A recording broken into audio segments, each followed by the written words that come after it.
Hi, this is an idle control valve which I'm going to change on the Citroen Xantia.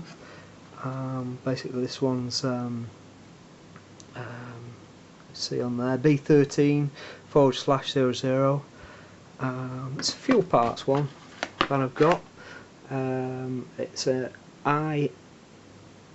IAV19 idle control unit. Basically it's got a connector on the end. You get O-ring there on the end.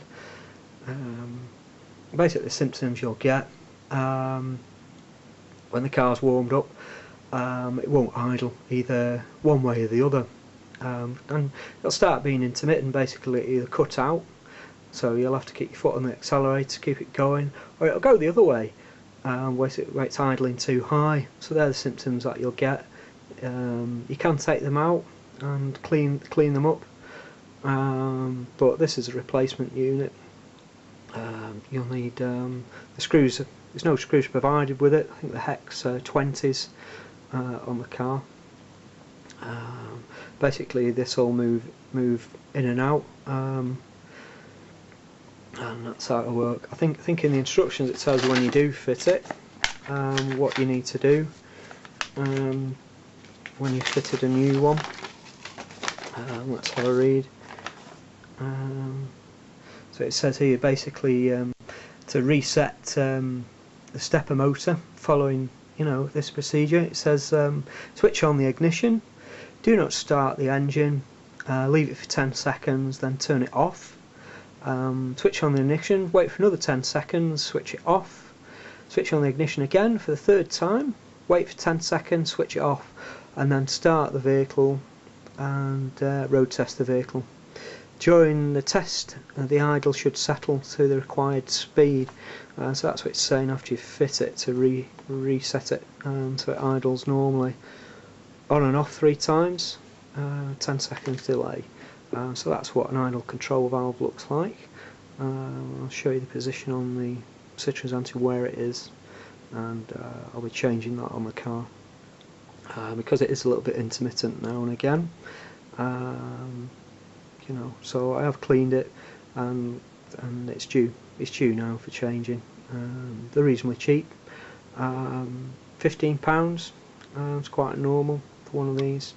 I think this is fuel parts one. It's not a China one, so it's quite manufactured. You can get Chinese ones, and the original ones are quite expensive, probably about £70. But this is what I'm going to do. I'm going to change one of them to make it idle correctly all the time. This is the engine bay of the Citroen Xantia. I'll show you the position of the idle control valve. I have changed it, but I didn't film it, but I can show you what I did. Can you see there? Let's see if we can get in. That bit there is your idle control valve with the connector on. It has 2 T20 screws on there. There's one at the top here where I've got my finger. How you get to it, basically take your air filter, air cleaner box out. So what I did, I undid the 4 screws, okay, undid the tubular clip here, taking that off, taking the air filter out, and then it's quite simple to do. Basically it clicks on here, the actual base of it, and down here you can see there, down there, that's the other position. So you just push that in, and the whole air cleaner box will come out, and then that's out of your way. Then, so that's the first thing to do, and then you undo that jubilee clip here, and then this pipe will come out of your way. But on there's another pipe here that you've got to take off.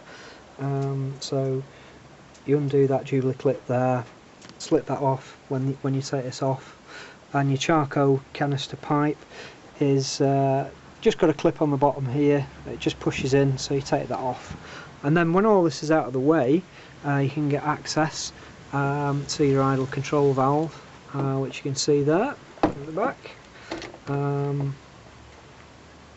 So yeah, trying to get a good picture here. It's in the dark. Yeah, so you just take that connector off, that electrical connector there. You take that connector off there. 220 bits, take it off. There's an O-ring which will be, in my case, it was still stuck on the throttle body area. You can either leave it in, or there's one with it, and remove it. And all you do then, you switch ignition on for 30 seconds, switch it off, do this 3 times, start it. It will idle a bit too high, and then it sorts itself out over a little bit of time. It does say disconnect your battery when you do it, which I should have done but I forgot to do, but everything seemed okay. So that's how you do change it. I'll show you the old one here. This is the one that's in the Citroen one, as you can see there. If you look at the number on there, it says B13/00, and it's a 2516.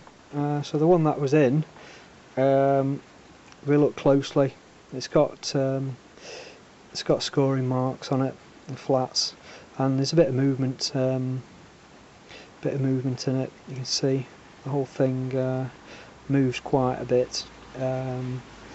So it's given the symptoms as this, and that'll be a fix for the idling. So that's what the old one looks like. It's half an hour job to do. So there's the O-ring that's on it. I left the old one on. This is I just slipped the new one back on there. But this one I got was a fuel parts one, IAV19 idle control unit. You get instructions with it, which is good. Yeah, so it's a simple job to do but worth doing if you're having idling problems. Okay.